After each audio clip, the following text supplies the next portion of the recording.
Донор болу жеңілме. Балаларға милли тәрбие бері қойдан башлана. Һәм гомумән балаларда туган телгә мәхәббәт тәрбияләүне кайчан башларга кирәк? Татарстан радиосының чираттагы турдан тур эфиры шушы сорауларга багышланды.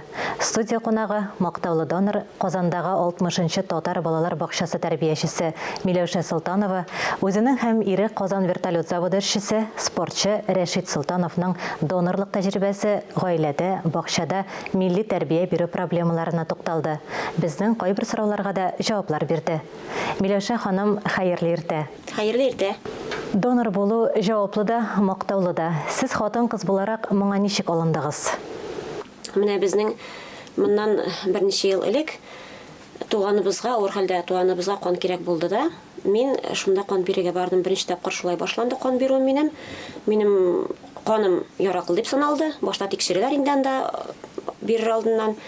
Һәм инде беренче сәбәп ул минем ирем. Мин аңа ярып бардым инде. Ул хәзерге вакытта почетлы донор да. Күптәннән бирә инде. 40-тан 50-ләп тапкыр биргәндер. Менә шулай башланып китте безнең минем донор тарихым. Миләүшә ханым, сез 3 малай әнисе дә, гаиләдә татарча аралашасызмы? Әйе, без татарча сөйләшәбез. 3 улыбыз бар. Аларны телләре ачылу белән гел татарча сөйләшергә өйрәттек инде без. Хәтта балалар бакчасына барганда алар бер сүз русча белмичә бардылар. Анда баргач өйрәнделәр.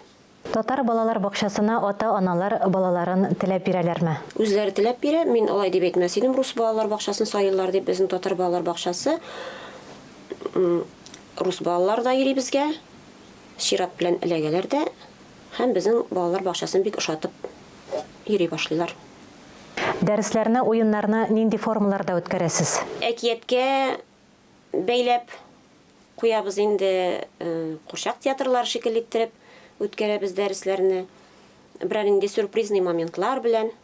Ата-аналарга нинди теләкләрегез бар? Ата-аналар бер дә курыкмыйча килсеннәр татар балалар бакчасына.